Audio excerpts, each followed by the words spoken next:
Hello दोस्तों, बाल मनोविज्ञान से संबंधित महत्वपूर्ण प्रश्नों की सीरीज में फिर से आपका स्वागत है।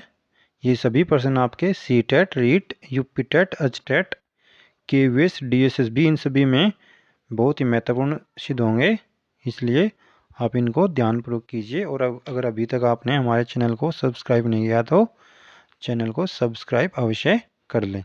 ऐसे ही क्वेश्चनों की सीरीज हम रोजाना लेके आ रहे हैं और ये सभी प्रश्न आपके इन सभी एग्जाम में एक नींव का पत्थर साबित होंगे। ठीक है, आइए करते हैं आज का पहला प्रश्न। जो पहला प्रश्न है आपका वो ये है, संज्ञानात्मक क्षेत्र का सही क्रम है। संज्ञानात्मक क्षेत्र का सही क्रम है जो आपका कॉग्निटिव डेवलपमेंट वाला वो है ना, तो उसका सही क्षेत्र कौन सा होगा इसमें से? देखो, संज्ञानात्मक में आपका सबसे पहले आता है आपकी नॉलेज। ठीक है, फिर उस नॉलेज को हम ग्रहण करते हैं यानी कि अवबोध करते हैं, फिर हम उसको प्रयोग में लेके आते हैं। हो गया ना, पहले ज्ञान हो गया आपका, फिर अवबोध और फिर प्रयोग। ठीक है, 3 हो गए। और जो फिर हम उसको करते हैं छोटे छोटे हिस्सों में बांटेंगे यानी कि उसका करेंगे हम विश्लेषण, और फिर उसको हम एकत्रित करेंगे यानी कि संश्लेषण, और फिर हम सारे ज्ञान का करेंगे मूल्यांकन। ठीक है, तो कौन सा सही रहेगा आपका? देखो, पहले हमने ज्ञान बताया, फिर उस नॉलेज को हम ग्रहण करेंगे अवबोध, फिर उसका हम करेंगे प्रयोग, फिर उसको छोटे छोटे हिस्सों में बांटेंगे, फिर उसको हम करेंगे एकत्रित संश्लेषण, और फिर हम सारे ज्ञान का करेंगे मूल्यांकन। तो आपका ऑप्शन नंबर डी सही हो जाएगा इस क्वेश्चन का, ऑप्शन नंबर डी। तो आपके संज्ञानात्मक क्षेत्र का सही क्रम क्या हुआ? ज्ञान पहले, फिर उसका प्रयोग नहीं अवबोध यानी उसको हम ग्रहण करेंगे, फिर उसका प्रयोग, फिर उसको छोटे छोटे हिस्सों में बांटेंगे विश्लेषण, और फिर उसका संश्लेषण एकत्रित करेंगे, और फिर उसका करेंगे मूल्यांकन। ऑप्शन नंबर डी सही हो जाएगा। ठीक है, देखो ये इसका मैप है। संज्ञानात्मक क्षेत्र का क्रम आपका पहले ज्ञान, फिर समझबूझ के साथ अवबोधन, और फिर उसका प्रयोग, और फिर उस विश्लेषण, फिर संश्लेषण, और फिर अंतिम मूल्यांकन। ठीक है, अगला क्वेश्चन है आपका क्वेश्चन नंबर 2। निम्न में से कौन सा अच्छे शिक्षण की विशेषता नहीं है? मान लो एक कोई शिक्षक कक्षा में पढ़ा रहा है, ठीक है, तो उसमें कौन सी उसके शिक्षण की विशेषता नहीं होगी? तो वो पूछ रखा है इसमें। देखो, पहला जनतांत्रिक। देखो, जनतांत्रिक तो होना चाहिए, क्योंकि शिक्षण वही सफल होगा जहां बच्चे को बोलने की छूट होगी। ठीक है, अपने विचारों को बाहर निकालेगा वो, वही शिक्षण सफल होगा। मान लो बच्चा अगर पूछेगा ही नहीं तो फिर वो सीख भी नहीं पाएगा अच्छे से। तो जो कक्षा का माहौल है ना, वो तो जनतांत्रिक होना ही चाहिए। तो ऑप्शन नंबर ए तो आपका है सही। बी सहानुभूतिपूर्ण। सहानुभूतिपूर्ण एक शिक्षक को होना चाहिए, चाहे बच्चा कैसा ही हो, चाहे बच्चा मंदबुद्धि हो, चाहे प्रतिभाशाली हो, चाहे मीडियम हो। ठीक है, तो सहानुभूतिपूर्ण तो बच्चे की तरफ जो शिक्षक है उसका झुकाव होना ही चाहिए। ठीक है, सी है आपका स्वेच्छाचारी। ये नहीं होना चाहिए, मतलब शिक्षक को सिर्फ खुद के उस पर सारे कार्य नहीं करने चाहिए, मतलब बच्चे की जो आवश्यकता है ना उसको भी समझना चाहिए, भाई बच्चे की ये आवश्यकताएं हैं और इन तरीकों से मुझे पढ़ाना चाहिए। स्वेच्छाचारी एक शिक्षक को कभी नहीं होना चाहिए, और ना ही जो, तो इसलिए शिक्षण की जो विशेषता है ना अच्छे शिक्षण की, वो स्वेच्छाचारी नहीं होगी।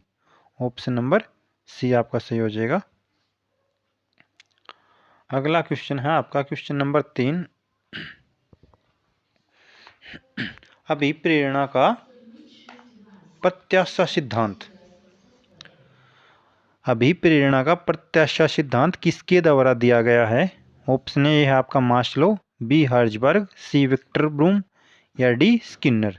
देखो, ऑप्शन ए वाला जो आपका मास्लो है ना, उसने तो पदानुक्रम का सिद्धांत दिया था मानव का। ठीक है, जिसमें आवश्यकताएं बताई थी, आवश्यकताओं का सिद्धांत या पदानुक्रम, यानी कि पदानुक्रम सिद्धांत दिया था मास्लो ने। ये तो आपका पदानुक्रम का हो गया।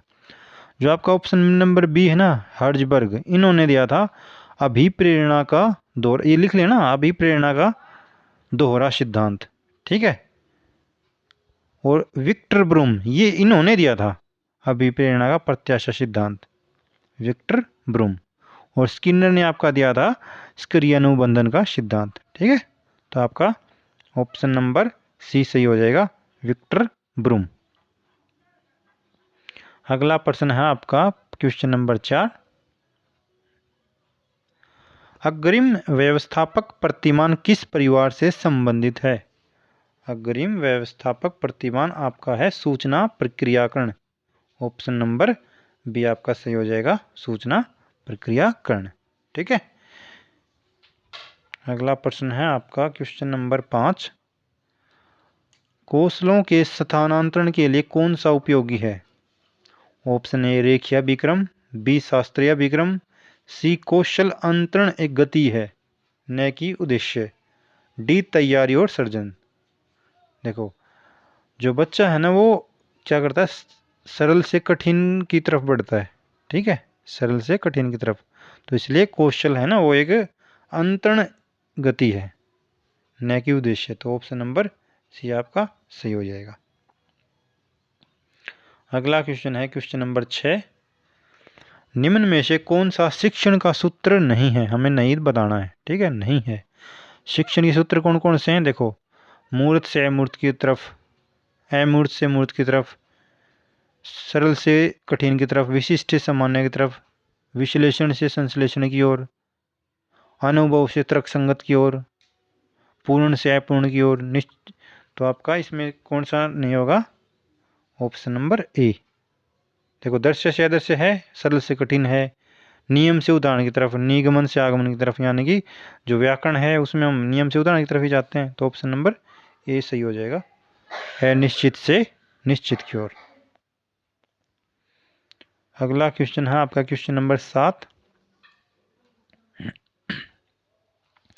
सूक्ष्म शिक्षण चक्र का प्रथम पद होता है। सूक्ष्म शिक्षण यानी कि माइक्रो टीचिंग। तो माइक्रो टीचिंग का प्रथम पद क्या होगा? ऑप्शन ए शिक्षण, बी योजना बनाना, सी प्रतिपुष्टि या डी प्रस्तावना। देखो, माइक्रो टीचिंग में हम सबसे पहले बनाएंगे पाठ्य योजना, फिर उसका करते हैं हम शिक्षण, फिर प्रतिपुष्टि, फिर पुनः पाठ्य योजना करते हैं, और फिर पुनः शिक्षण, और फिर पुनः प्रतिपुष्टि। यानी कि इसका सही आंसर क्या हो जाएगा? पाठ्य योजना बनाना, यानी कि ऑप्शन बी हो जाएगा, योजना बनाना। ठीक है, देखो ये रहा पाठ्य योजना, शिक्षण, प्रतिपुष्टि, पुनः पाठ्य योजना, पुनः शिक्षण और पुनः प्रतिपुष्टि। ठीक है, ये इसके सूक्ष्म शिक्षण के सोपान हो जाएंगे। ठीक है, अगला क्वेश्चन है आपका क्वेश्चन नंबर 8। निम्न में से कौन सा अवबोध स्तर के शिक्षण में शामिल है? अवबोध यानी कि ज्ञान को ग्रहण करना। ठीक है, अवबोध स्तर के शिक्षण में क्या शामिल नहीं है? नहीं, इसमें शामिल है, वो शामिल है बताना मैं। ठीक है, नहीं है नहीं, अवबोध स्तर के शिक्षण में शामिल है, वो इसमें से निकालना है। ठीक है, तो देखो, शिक्षण के 3 स्तर होते हैं, जिनमें एक तो स्मृति स्तर होता है, नंबर 2 जो होता है ना वो आपका अवबोध स्तर होता है, जो इसमें पूछ रखा है, तीसरा होता है आपका चिंतन स्तर। जो स्मृति स्तर होता है ना उसमें क्या होता है? अधिगम होता है और श्रृंखला अधिगम, ये 2 चीज़ें शामिल होती हैं। और अवबोध स्तर होता है ना उसमें आपका शामिल होता है अन्वेषण, खोज। ठीक है, और तीसरा जो चिंतन स्तर होता है ना उसमें होता है आलोचनात्मक चिंतन और मौलिक चिंतन। ठीक है, तो आपका इसमें सही आंसर क्या हो जाएगा? इसमें हो जाएगा आपका अन्वेषण। अवबोध स्तर में सिर्फ एक ही होता है, वो होता है आपका अन्वेषण, ऑप्शन नंबर डी। ठीक है, देखो ये दे रखे हैं, शिक्षण स्तर के आपके 3 स्तर होते हैं। स्मृति स्तर, इसमें संकेताधिगम हो गया आपका, श्रृंखला अधिगम हो गया। दूसरा अवबोध स्तर, इसमें हो जाएगा अन्वेषण। तीसरा होगा चिंतन स्तर, इसमें आलोचनात्मक और मौलिक चिंतन। ठीक है, आपके शिक्षण के स्तर हैं, इनको नोट डाउन कर लेना। ठीक है, बहुत ही महत्वपूर्ण है, ऐसे ही सीरीज हम रोजाना लेके आ रहे हैं, इसलिए आप हमारे चैनल को सब्सक्राइब अवश्य कर लें। ठीक है, आगे है आपका क्वेश्चन नंबर 9। क्वेश्चन नंबर 9 है आपका, शैक्षिक सुधारों में प्रभावी विकेंद्रीकरण तभी संभव होगा।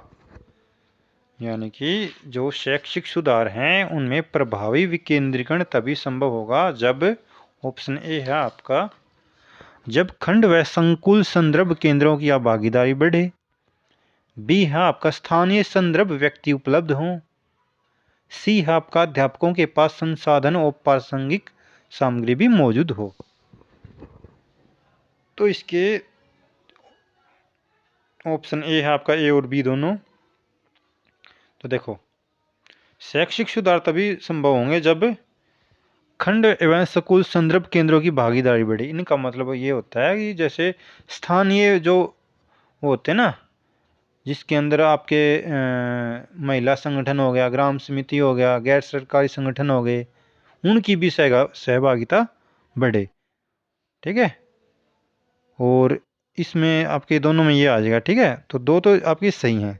फिर अध्यापकों के पास संसाधन और प्रासंगिक सामग्री भी मौजूद हो, ये भी सही है। तो यानी कि आपके ऑप्शन नंबर ए, बी और सी तीनों ठीक है। ठीक है, तो इनमें से आपका हो जाएगा क्वेश्चन नंबर इसका 9 का डी। ठीक है, ए, बी और सी।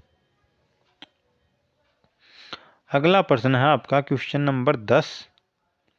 एक छात्र पढ़ रहा है, उसका नाम लेकर किसी ने बुलाया। ठीक है, निम्न में से किस संवेदना द्वारा वह छात्र अपनी अनुक्रिया प्रकट करेगा?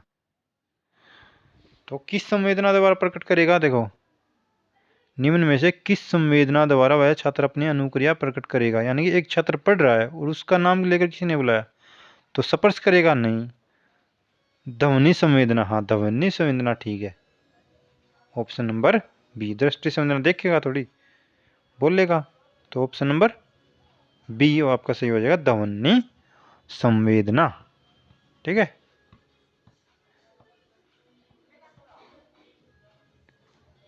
अगला क्वेश्चन है आपका क्वेश्चन नंबर 11।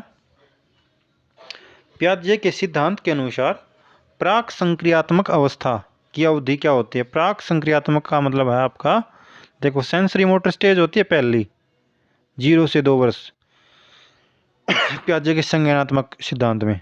दूसरी होती है आपकी प्री ऑपरेशनल स्टेज, इसको ये कह रहा है प्राक संक्रियात्मक अवस्था 2 से 7 वर्ष के बीच होती है। ठीक है, तो ऑप्शन नंबर बी आपका सी हो जाएगा, 2 से 7 साल। जन्म से 2 ये आपकी होती है सेंसरी मोटर स्टेज, और 7 से 11 वो होती है आपकी मूर्त संक्रियात्मक अवस्था, यानी कि ये आपका कॉन्क्रीट ऑपरेशनल स्टेज। और अगली आपकी अंतिम अवस्था होती है फॉर्मल ऑपरेशन स्टेज, जो आपकी अमूर्त अवस्था होती है, जो 12 वर्ष के बाद किशोर अवस्था में आती है। ठीक है,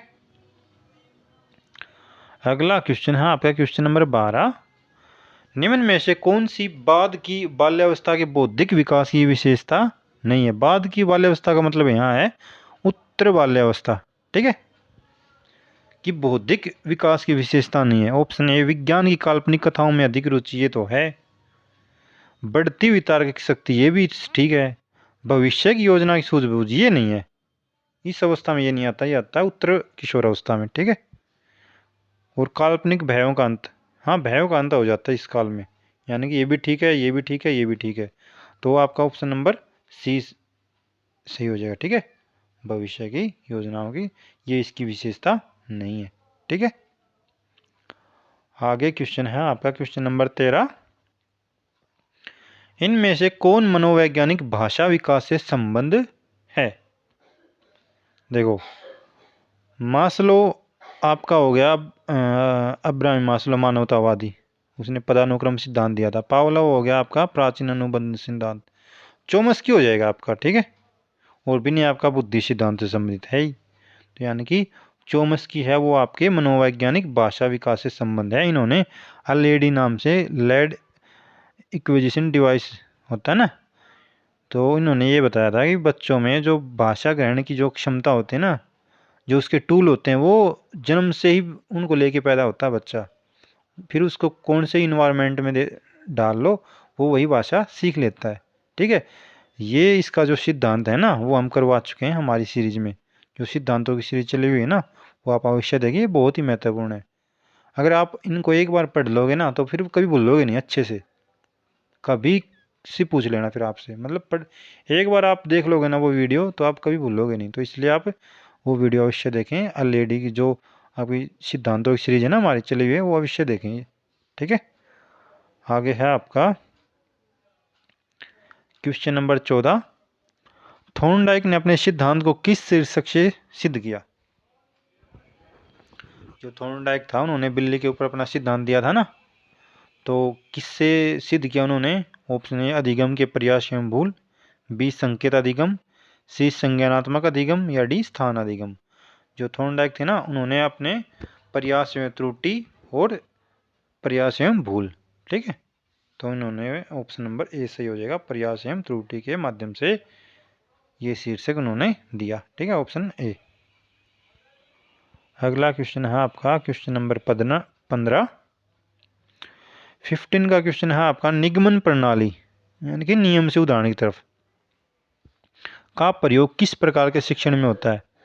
कंप्यूटर शिक्षण में, खेल शिक्षण प्रणाली में, व्याकरण शिक्षण प्रणाली में, या डी गद्य लेखन शिक्षण प्रणाली में। बताया था ना अभी थोड़ी देर पहले, वो हम नियम से उदाहरण की तरफ किसमें जाते हैं? व्याकरण शिक्षण प्रणाली में, ऑप्शन नंबर सी, ठीक है। अगला क्वेश्चन है आपका क्वेश्चन नंबर 16। प्याजे के अनुसार संज्ञानात्मक विकास की तीसरी अवस्था कौन सी है? अभी बताई थी ना हमने, पहली सेंसरी मोटर स्टेज संवेदी पेशी अवस्था, दूसरी आपकी प्री ऑपरेशनल स्टेज पूर्व संक्रियात्मक अवस्था, तीसरी आपकी कॉन्क्रीट ऑपरेशनल स्टेज जो कि मूर्त संक्रियात्मक अवस्था, ठीक है। तो ऑप्शन नंबर बी आपका सही हो जाएगा, मूर्त संक्रियात्मक अवस्था। ये हो गया आपकी तीसरी, पूर्व संक्रियात्मक ये हो गया आपकी दूसरी, ये आपकी हो गई औपचारिक, ये पहली हो गई, और संवेदना ये हो नहीं ये चौथी आपकी औपचारिक, और ये होगी आपकी पहली, ठीक है। ये शायद यानी कि ये होगी पहली, ये चौथी हो गई, ये आपकी तीसरी, और ये दूसरी, ठीक है। ये होती है आपकी 2 से 7 वर्ष, ये होती है आपकी मूर्त संक्रिया अवस्था 7 से 12 वर्ष यानी कि बाल्यावस्था में। औपचारिक वाली होती है आपकी 12 से 18 यानी कि किशोरावस्था में। 0 से 2 वर्ष ये होती है शैशव काल में, ठीक है। ये है प्याजे का संज्ञानात्मक सिद्धांत। अगला प्रश्न है आपका क्वेश्चन नंबर 17। निम्न में से अधिगम में योगदान देने वाले मनोवैज्ञानिक कारकों में कौन सा शामिल नहीं है? हमें नहीं बताना है, ठीक है। मनोवैज्ञानिक कारकों में शामिल नहीं है। देखो प्रेरणा ये तो होती है कारकों में शामिल, ठीक है, रुचि भी होती है, अधिगम की इच्छा भी होनी चाहिए, ये तीनों तो ठीक है। तो विषय वस्तु का जो स्वरूप है ना, ये नहीं है। ऑप्शन नंबर डी आपका सही हो जाएगा। अगला क्वेश्चन है क्वेश्चन नंबर 18। निम्न में से सामाजिक मूल्य कौन सा है? हमें सामाजिक मूल्य बताने हैं। सामाजिक मूल्य देखो, प्राथमिक लक्ष्य ये भी नहीं है, मूल प्रवृत्ति ये भी नहीं है, सहायता पर जो व्यवहार होता है ना, ये आपका सामाजिक मूल्य में आता है, ठीक है। किसी हम दूसरे की सहायता करते हैं ना, तो वो आपका सामाजिक मूल्य होता है, ठीक है। नैतिक सिद्धांत बताया था ना, तो ये उसी में शामिल है, ठीक है, सहायता परक। अगला क्वेश्चन है आपका क्वेश्चन नंबर 19। पश्च अन्वेषण तथा साधन साक्ष्य विश्लेषण निम्न में से किसके उदाहरण हैं? तो आपके 4 ऑप्शन हैं, एल्गोरिदम, मानसिक वृत्ति, स्वतः शोध, प्रकार्यात्मक स्थिरता। तो ये होती है आपकी स्वयं जो शोध करते हैं ना, वो ऑप्शन नंबर सी, स्वतः शोध। अन्वेषण का मतलब खोज होता है, ठीक है। अगला क्वेश्चन है आपका क्वेश्चन नंबर 20। सीखने के वक्र अभ्यास द्वारा सीखने की मात्रा, गति और प्रगति की सीमा को ग्राफ पर प्रदर्शित करती है। यह कथन किसने कहा था भाई? ये कहा था आपका एबिंगहॉस ने, ठीक है। ऑप्शन नंबर बी आपका सही हो जाएगा, एबिंगहॉस। अगला क्वेश्चन है आपका क्वेश्चन नंबर 21। निम्न में से कौन सा थॉर्नडाइक के अधिगम के प्राथमिक नियमों में शामिल नहीं है? बताया था ना थॉर्नडाइक ने अपने सिद्धांत, जिसमें भूल और प्रयास के सिद्धांत में बताया था ना, नियम बताए थे 3। अभ्यास का नियम बताया था, प्रभाव का नियम बताया था, तत्परता का बताया था, ये नहीं बताया था साहचर्यात्मक स्थानांतरण का नियम, ऑप्शन नंबर सी, ठीक है। तो आपका आंसर हो जाएगा ऑप्शन नंबर सी। अगला क्वेश्चन है अनुकूलित अनुक्रिया सिद्धांत, ये दिया था आपका पावलोव ने, जो कुत्ते के ऊपर किया था ना प्रयोग, तो उसमें उन्होंने उसके व्यवहार के ऊपर, ऑप्शन नंबर ए। जो अनुकूलित अनुक्रिया सिद्धांत है ना, वो किस पर बल देगा, वो व्यवहार पे ही देता है। ठीक है, अगला क्वेश्चन है आपका क्वेश्चन नंबर 23। क्रिया प्रस्तुत अनुबंधन का दूसरा नाम है। जो क्रिया प्रस्तुत है वो किसने दिया था आपका, वो दिया था आपका स्किनर ने। ठीक है, चूहे के ऊपर नहीं किया था प्रयोग। तो उसका दूसरा नाम नैमित्तिक अनुबंधन होता है, ऑप्शन नंबर ए। ये प्राचीन अनुबंधन तो हो गया आपका पावलोव का। ठीक है, अगला क्वेश्चन है क्वेश्चन नंबर 24। निम्न में से कौन सी अधिगम की एक विशेषता नहीं है। हमें क्या बताना है, अधिगम की विशेषता नहीं है पे बताना है। ठीक है, अधिगम व्यवहार में अपेक्षाकृत स्थायी परिवर्तन है, बिल्कुल सही बात है ये भी। अधिगम प्राणी की अभिवृद्धि है, ये भी ठीक बात है। देखो ए भी ठीक है, बी भी ठीक है, नहीं है बताना हमें। अधिगम का अवलोकन प्रत्यक्ष रूप से किया जा सकता है, प्रत्यक्ष रूप से अवलोकन हम अधिगम का नहीं कर सकते, ऑप्शन नंबर सी आपका सही हो जाएगा। ठीक है, और अधिगम लक्ष्योन्मुख प्रक्रिया, ये तो ठीक है। ए बी और डी तो ठीक है आपके, सी सही नहीं है। ठीक है, ऑप्शन नंबर सी सही हो जाएगा इसका। अगला क्वेश्चन है क्वेश्चन नंबर 25। कोहलर यह सिद्ध करना चाहता था कि सीखना, ऑप्शन ए है आपका स्वायत्त यादृच्छिक प्रक्रिया है, बी है आपका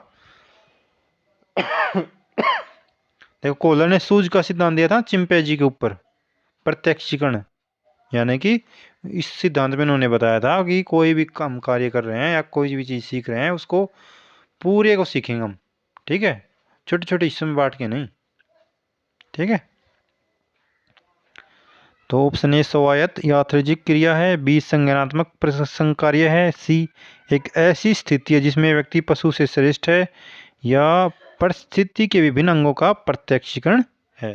तो ये आपका ऑप्शन नंबर डी सही हो जाएगा, परिस्थिति के विभिन्न अंगों का प्रत्यक्षीकरण है। ठीक है, क्योंकि जो कोहलर है ना, इन्होंने प्रत्यक्षीकरण के ऊपर ही बल दिया था, ऑप्शन नंबर डी आपका सही हो जाएगा। अगला क्वेश्चन है आपका क्वेश्चन नंबर 26। किसी भी नई भाषा को सीखने के लिए क्या चाहिए, ऑप्शन ए है आपका वाक्यों के निर्माण से। देखो किसी भी नई भाषा को सीखने चाहिए, ऑप्शन ए वाक्यों के निर्माण से, बी शब्दों के निर्माण से, सी अक्षरों व शब्दों के मध्य साहचर्य से, या डी इनमें से कोई नहीं। देखो तो हम मान लो किसी नई भाषा को सीख रहे हैं तो कहाँ से प्रारंभ करते हैं, वो करते हैं आपके जो आपके शब्द होते हैं ना, अक्षर और शब्द होते हैं, वर्ण। ठीक है, वहाँ से शुरू करते हैं ना, यानी कि अक्षरों और शब्दों के मध्य साहचर्य, यानी कि ए आ नहीं सीखते हम अगर हिंदी सीख रहे हैं तो पहले तो अक्षर और शब्द, फिर ए आ से हम शब्द बनाते हैं, राम काम नाम ऐसे। ठीक है, तो ऑप्शन नंबर सी सही हो जाएगा। ठीक है, अगला क्वेश्चन है क्वेश्चन नंबर 27। समावेशी कक्षा में किस प्रकार के छात्र शामिल होते हैं। जो आपकी समावेशी कक्षा होती है तो उसमें किस प्रकार के शामिल होते हैं, ऑप्शन ए सामान्य और विशिष्ट छात्र, बी केवल सामान्य छात्र, सी केवल विशिष्ट छात्र, या डी बहुभाषी और प्रतिभाशाली छात्र। ठीक है, तो आपकी समावेशी कक्षा में सामान्य और विशिष्ट सभी छात्र शामिल होंगे। ठीक है, ऑप्शन नंबर ए। अगला क्वेश्चन है आपका क्वेश्चन नंबर 28। अधोलिखित में गणित संबंधी अधिगम अक्षमता को कौन सा पद परिभाषित करता है। जो गणित संबंधी अधिगम अक्षमता है ना, वो कौन सा पद परिभाषित करेगा, पठन दोष, ये तो गणित से संबंधित नहीं है, ये तो हिंदी से है। बी गणना दोष, हाँ ये हो जाएगा ऑप्शन नंबर बी, ये गणित से संबंधित है। किसी को गणना करना नहीं आ रही हो बच्चे को, तो ये होगी ऑप्शन नंबर बी, ये गणितीय दोष है। ठीक है, अगला क्वेश्चन है क्वेश्चन नंबर 29। समावेशीकरण की सफलता के लिए आवश्यक है, ऑप्शन ए है आपका बी भाव, क्योंकि भागीदारी का नहीं होना ये तो जरूरी है, ये तो होनी चाहिए भागीदारी। तो बी अलगाव, ये भी नहीं होगा। सी क्षमता निर्माण का भाव, ये भी नहीं होगा। डी संवेदनशीलता, हाँ ये जरूरी है भाई। ठीक है, ऑप्शन नंबर डी संवेदनशीलता। शीलता, अधिगम सफलता के लिए समावेशीकरण कक्षा कक्ष का। ठीक है, अगला क्वेश्चन है आपका क्वेश्चन नंबर 30। निम्न में से कौन सा संवेग का तत्व नहीं है? निम्न में से कौन सा संवेग का तत्व नहीं है? हमने जो तत्व नहीं है वो बताना है। ठीक है, ऑप्शन ए दैहिक, बी संज्ञानात्मक, सी व्यवहारात्मक या डी संवेदी। तो कौन सा नहीं है इसमें से संवेग का? वो नहीं है आपका दैहिक। ठीक है, ऑप्शन नंबर ए हो जाएगा सी। अब हम करेंगे आपके हिंदी के प्रश्न। ठीक है, क्योंकि आपके जो KVS हुआ, CTET हुआ, रीट हुआ, UPTET हुआ, इन सभी में हिंदी भी एक महत्वपूर्ण भूमिका निभाती है नंबर लाने में। ठीक है, और आप हिंदी में तो ये लगा लो पूरे के पूरे नंबर लोगे ना, तब जाके आप मेरिट में आ पाओगे। तो इसलिए हिंदी भी बहुत ज़रूरी है। नंबर बढ़ाने में हमेशा अगर सहायक होती है तो वो हिंदी होती है। तो हिंदी को आप ध्यान से कीजिए। ठीक है, इग्नोर मत करना कभी भी हिंदी को। हिंदी को आप करोगे ना, इसमें बहुत अच्छे नंबर आएंगे, तब आप मेरिट में अच्छे से आ पाओगे। ठीक है, तो इसलिए क्वेश्चन नंबर 31 इसमें पूछ रखा है आपका तत्सम क्या है? हमें तत्सम तद्भव पढ़े हुए हैं ना, तो तत्सम शब्द क्या होगा आपका?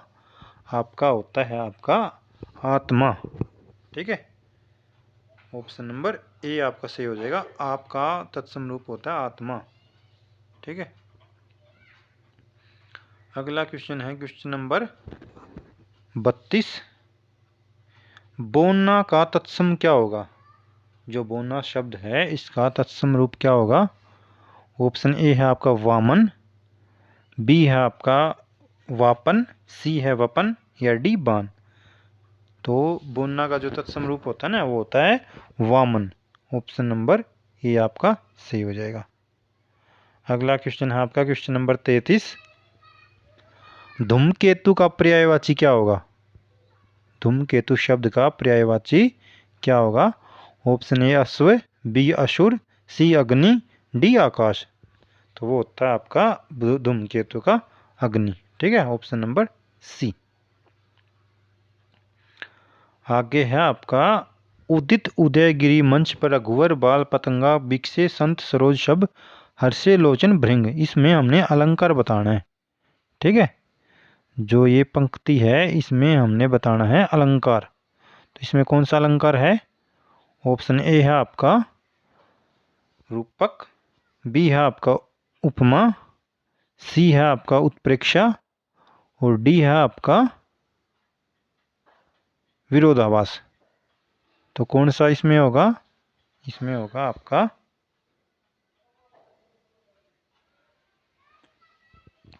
तो इसमें आपका अलंकार होगा रूपक। ठीक है, इसमें रूपक अलंकार आपकी पंक्तियों में देखो। रूपक अलंकार कौन सा होगा? जहां उपमेय पर उपमान का आरोप हो। ठीक है, जहां उपमेय पर उपमान का आरोप किया जाए। ठीक है, वो अलंकार आपका रूपक अलंकार होगा। ठीक है, तो ऑप्शन नंबर ये आपका सही हो जाएगा, रूपक अलंकार। देखो हिंदी में हमेशा से ही देखो अलंकार हुए, आपके तत्सम तद्भव हुए और आपके विलोम हुए, पर्यायवाची हुए, ये शब्द बहुत बार पूछे जाते हैं। ठीक है, अगला क्वेश्चन है आपका क्वेश्चन नंबर 35। उससे बैठा नहीं जाता में कौन सा वाच्य है? 3 वाच्य होते हैं ना, क्रमवाच्य, भाववाच्य, कर्तृवाच्य। तो इसमें उससे बैठा नहीं जाता, वो अपने भाव बता रहा है, यानी कि भाववाच्य इसका सही आंसर हो जाएगा क्वेश्चन नंबर 35 का। ठीक है, अगला क्वेश्चन है क्वेश्चन नंबर 36। राम धीरे धीरे पढ़ता है, इसमें कौन सा अवयव है? अवयव तो ये धीरे धीरे है ना, ये वाला धीरे धीरे। तो ये कौन सा अवयव है? ये है संबंध बोधक, बी क्रिया विशेषण, सी समुच्चय बोधक, डी विषयादि बोधक। तो ये होगा आपका क्रिया विशेषण अवयव। ये इसकी विशेषता बता रहा है ना, ये क्रिया है, ये इसकी विशेषता बता रहा है। धीरे धीरे क्रिया विशेषण अवयव, ऑप्शन नंबर बी। ठीक है, आगे क्वेश्चन है आपका क्वेश्चन नंबर 37। हिमालय से गंगा निकलती है यानी कि अलग हो रही है कोई चीज़, तो इसमें कौन सा कारक होगा? आपादन होता है, आसान सी बात है ये तो। आपादान यानी कि अलग होना किसी चीज़ से। क्वेश्चन नंबर 37 का हो गया आपका आपादान। ठीक है, अगला क्वेश्चन है आपका क्वेश्चन नंबर 38। वह खेल रहा है में किस प्रकार की क्रिया है? ऑप्शन ए कृदंत क्रिया, बी आक्रामक क्रिया, सी सकर्मक क्रिया या डी संयुक्त क्रिया। तो इसमें होगी आपकी क्रिया, तो इसमें आपकी क्रिया होगी आपकी आक्रामक क्रिया। ठीक है, ऑप्शन नंबर बी, वह खेल रहा है। ठीक है, आक्रामक क्रिया। अगला क्वेश्चन है आपका क्वेश्चन नंबर 39। चमचमात चंचल नयन बीच घूंघट पर झीन मानहु सुरसरिता विमल जल उद्गात युग मीना। इसमें हमें अलंकार बताना है। ऑप्शन ए उत्प्रेक्षा, बी रूपक, सी विरोधाभास या डी यमक। ये तो है आपका कौन सा है भी इसमें? इसमें होना चाहिए आपका उत्प्रेक्षा, ऑप्शन नंबर ए। ठीक है, इसमें उत्प्रेक्षा अलंकार है। देखो ये सभी प्रश्न है ना, ये सभी प्रश्न पिछली आपके जो एग्जाम हुए ना उनमें आए हुए हैं सभी प्रश्न। कौन सा ऐसा ही प्रश्न नहीं है जो आपके लिए महत्वपूर्ण है, सभी प्रश्न आपके लिए बहुत ही अनिवार्य हैं, तो इसलिए इनको ध्यान से कीजिए। और ये बहुत बार रिपीट हो रहे हैं, तो आगे भी रिपीट होंगे ये और आएंगे भी आपके, बहुत ही महत्वपूर्ण क्वेश्चन है ये। अगला क्वेश्चन है आपका क्वेश्चन नंबर 40। हमें व का उच्चारण स्थान बताना है। व का उच्चारण स्थान क्या है? ए दंतोष्ठ है, बी कंठ है, सी दंत है, डी कंठ तालव्य है। देखो उच्चारण स्थान से पूछ लेना तो बोल के देख लो किसी शब्द को, जो भी शब्द पूछ रहा है व, तो व कहाँ से आवाज आ रही है? दंत और ओष्ठ से, यानी कि दंतोष्ठ है। ठीक है, ये आपका सही हो जाएगा। अगला क्वेश्चन है क्वेश्चन नंबर 41। अग्नि का विशेषण क्या होगा? अग्नि का अग्न्य होता है, option number B. Question number 42। तेजाब में कौन सी संज्ञा है? तो तेजाब में भाववाचक तो है नहीं, व्यक्तिवाचक भी नहीं है, द्रव्यवाचक, हाँ ये हो जाएगा द्रव्यवाचक। ठीक है, ऑप्शन नंबर सी आपका सही हो जाएगा। अगला क्वेश्चन है क्वेश्चन नंबर 43। नाव जल में तैरती है में कौन सा कारक है? ऑप्शन ए संप्रदान कारक, बी संबंध कारक, सी करण कारक या डी अधिकरण कारक। देखो नाव जल में है, तो देखो में कौन सा, में किस में आता है? देखो संप्रदान में तो नहीं आता में, संबंध में तो काके की आता है, कर्ता ने क्रम को कर्ण में से आता है, तो अधिकरण में आता है। अधिकरण में आता है में और पर, में और पर अधिकरण में, तो सही आंसर आ जाएगा आपका डी, ऑप्शन नंबर डी अधिकरण कारक। ये में है ना, अधिकरण में आता है। नेक्स्ट क्वेश्चन है आपका महेंद्र का संधि विच्छेद क्या होगा? महेंद्र यानी कि जो ये होता है आजमा ई, ए बन रहा है ना, ये होता है आपका स्वर संधि में। ठीक है, महाजमा इंद्र, तो महाजमा इंद्र कौन सा है इसका? ऑप्शन नंबर बी, महाजमा इंद्र। ठीक है, आजमा ई ए इस स्वर संधि में आते हैं, इसके भेद है स्वर संधि में।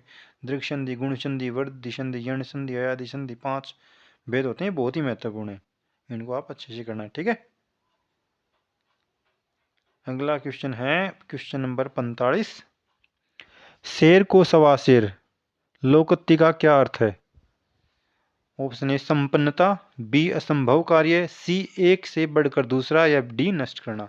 शेर को सवा शेर मिल जाए ऐसे कहते हैं ना हम, शेर को सवा शेर भी मिल जाता है, तो होता है यानी कि एक से बढ़कर दूसरा, ऑप्शन नंबर सी।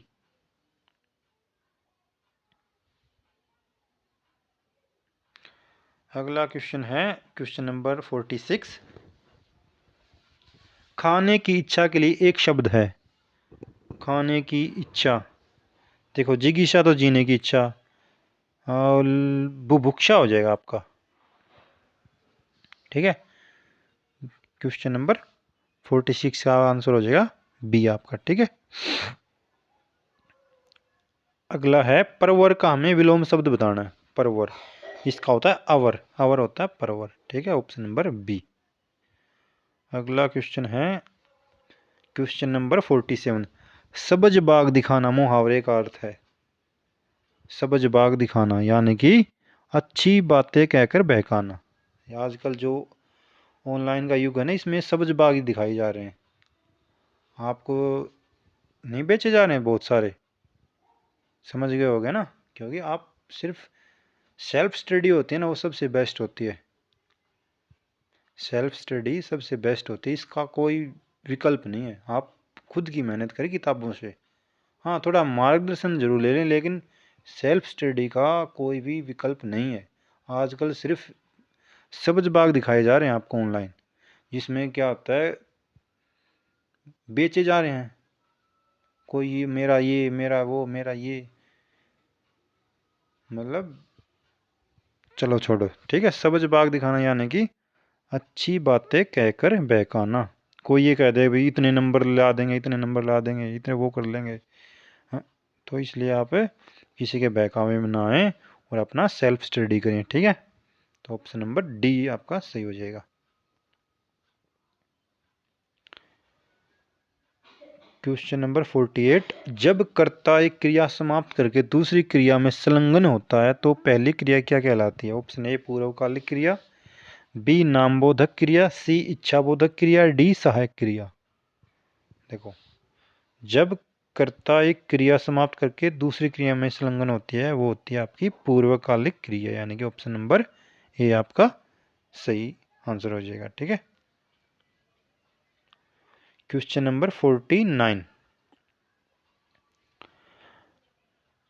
घर, पहाड़, नदी किस संज्ञा के भेद के अंतर्गत आते हैं?